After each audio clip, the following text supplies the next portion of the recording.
She's Filipina. Shanti. Si Shanti. Krisha Chu. Yung nagsimula lahat sa Sandara Park. There's been a slow yet steady rise of Filipino idols in the K-pop scene, with JL Gaspar claiming the #1 spot at Universe League, Alicia, Jelly, and Hyunju earning their places at Eunice, and Horizon debuting as the first full Filipino group in K-pop. Filipino talent is definitely making waves in the K-pop scene today. Do you know any Filipinos who've already debuted in South Korea? How did you find out about them? Yung mga recent, si Jelly, pati si Alicia. Si Alicia saka si Jelly. I only know 3. Jelly, Alicia, Hyunju. Yes, Jelly Danka. Jelly was like the first one I saw. I only know Jelly, to be specific, mainly because I know she got the most viral out of all of them. A lot of her stuff from TikTok and X. I found out about her because of TikTok. So I was like, wait, she's Filipina? That was really cool to me. I followed her dati kasi meron siyang covers on YouTube and she's really a good singer kaya I thought na maganda siyang representative ng Philippines and amongst others din. Nung nalaman ko na under siya ng Eunice, I was proud that I saw her first on YouTube na nagko-cover and then now nasa isang group na siya that's known in South Korea as well. So how did you find out? Universe Ticket. Sa Universe Ticket, tas top 1 pa si Alicia. So yun yung first time ko na makakita na super high ranking yung mga Filipino. Parang sa survival shows ko sila nakikilala. Napanood ko yung audition video nila and they were trending sa TikTok kasi. Kasi it got viral sa TikTok. Pero si Yeonju, nakilala ko lang siya nung nag-debut na sila. Nakita ko kasi yung Universe Ticket through Alicia's performance. It was so good, it was so stable. It was surprising to me because I was used to seeing the influx of like P-pop, but I didn't expect to see a Filipino in K-pop, so that was really cool. Shanti from Lapidos. Si Shanti, siya yung alam ko. Because she is already popular here. Tapos, ang dami nagsasabi na she was gone for a while kasi nagtitrainee siya under MLD, and then when she debuted, that's when I was like, oh, I think it's a first in my time. It was around the time I was kind of like lying low on K-pop, and then I got interested again. I think she was like the first Filipina who debuted in Korea as a K-pop idol. Ang una kong nalaman na may Filipino idol in Korea was Krisha Chu.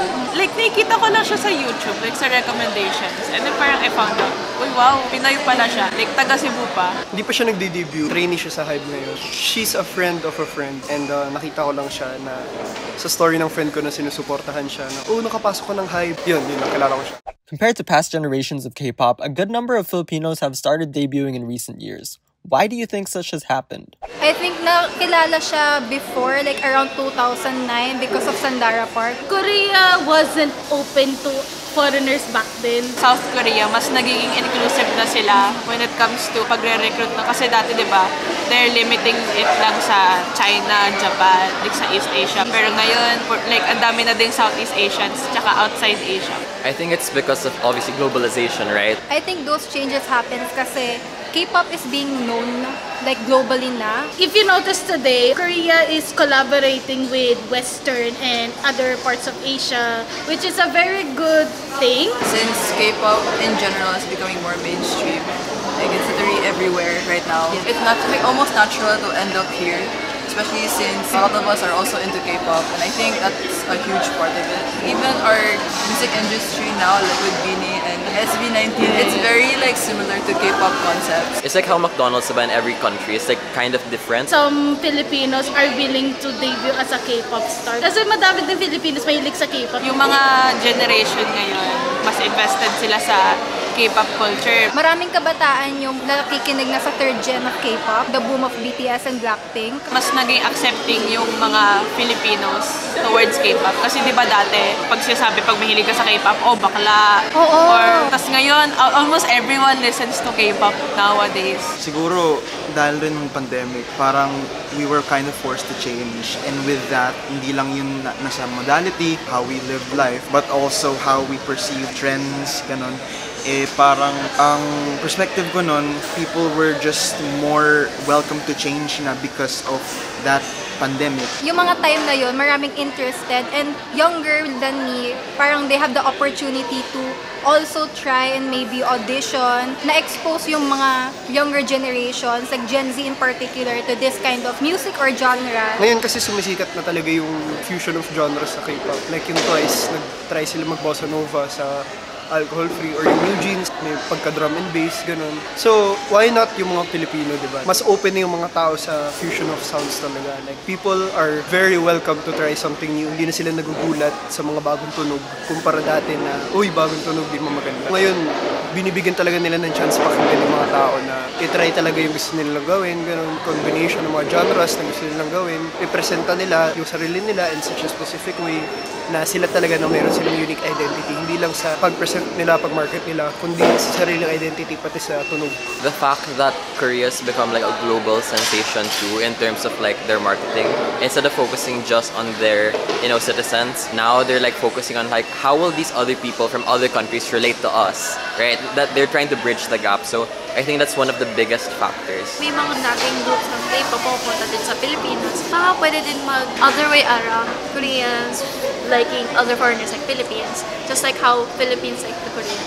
Kailangan din mag-network kasi ng Korea sa ibang country eh. So, I think napapag-isipan nila para mas lumaki sila sa ibang bansa. Kailangan nilang mag-recruit from other Asian countries din. Mabilis din kasi yung industriya sa Korea compared sa atin. Nakikita natin ngayon, like K-pop is very experimental.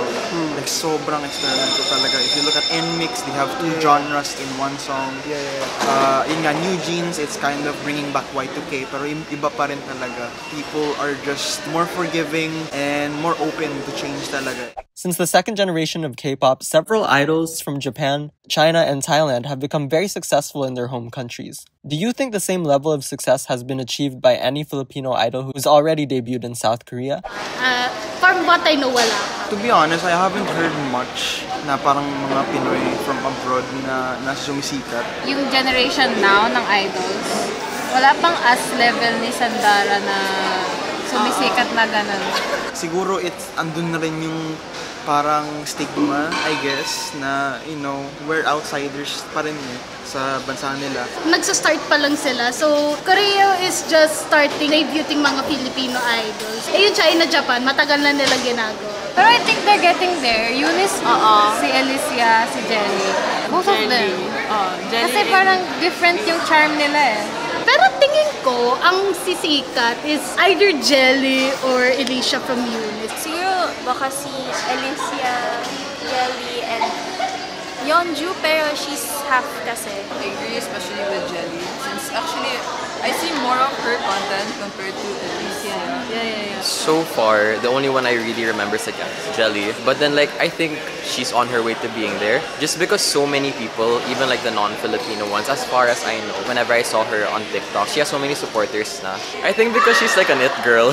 Like you don't feel pick-me vibes from her. You just really feel that she has essence. And it's captivating. And I think that's great. So that's a really big thing because a lot of debut groups don't even make it past their debut. But for some reason, they're still pretty much thriving. And it's nice to see, like, of course, that relationship na, oh, Filipino to. Yung Eunice, nagpa-fansign dito sila sa Pilipinas, ay nagkikita ko. Very supportive naman yung Filipinos when it comes to their idols. And I think with Eunice din, nagkakaroon na. Kasi nagkakaroon na parang bardagulan din sa Weverse. Like, there's also memes. So, I think the more Filipinos that enter, ma-entertain kasi it's like a Filipino pride. Their group went to like a fan meet sa Cebu. I saw so much content while I was like there at home. My mom sees her content. yeah. And she like shares it to me. Fan yung sister ko eh. So I think they're getting there. Ano lang talaga, promote lang. I don't know like what level of success we're talking about. Pero siguro si Shanti, from Lapilus. Filipino? Yeah, she is. What? Okay. She is Filipino. I think na-achieve na siya through Shanti kasi I believe na parang nung nag-iisip pa ng fandom name for Lapilus, ang dami nag-appeal ng Lapis. And she's like explaining to her other members, Lapis is pencil in Tagalog. So, nagkakaroon na siya ng boom in a sense with Shanti. And si ano pa pala? Shanti. Oo, si Shanti. Yun din naisip ko kasi she's from ABS na before, di ba? She has certain amount of clout. Pero hindi siya yung tipo na kapag tinanong mo, kilala mo si Sandara Park? Kilala na agad nila. Pero si Shanti, pag tinanong natin mga tao dito, parang, ay, 50-50. Baka mga 8 out of 10 people will know her if you mention her name here in the Philippines. She has a fan base, but not as large as Sandara has. Si Sandara talaga yung yung basis. Oo. We haven't seen much of the second gen to third gen of Filipinos that debuted. Yung nagsimula lahat ng parang trend na ganito na Pinoy sa Korea, si Sandara Park. Sa second gen, 21, di ba? So si Sandara. Pero hindi siya Pinoy. I remember. Korean, pero I would kind of put it in that league na rin na she's technically Pinoy. Dugo niya Korean, pero I would still consider her a Filipino. Dito lang siya nag-start ng career. Since she was raised here naman. Even though si Krisha, I did know her, pero parang not a lot of people, parang I even aware na K-pop idol pala siya. From what I've observed, parang wala pa nga nakaka-reach ng level ni Sandara and kung yung pagiging popular sa Pilipinas. It's a whole thing as a Filipino to be proud towards other Filipinos na making it big on other countries. And with K-pop, especially sa ating mga kabataan na parang gusto natin na maging K-pop idols nung high school tayo, we're doing yung mga random dance. Tapos to see na parang there's a generation of Filipinos that is rising in the K-pop industry, it is very parang satisfying for our generation na din as young Filipinos, which also as Filipinos, we're musically inclined, we're very artistic at heart, we love to sing, we love to perform. And in the whole platform na global, in a sense that K-pop is very global, it's a good way to show who Filipinos are. And it makes us proud, and I hope na other trainees that are Filipinos are encouraged about this. Once they debut, I think they're confident that they will be backed up by their home country.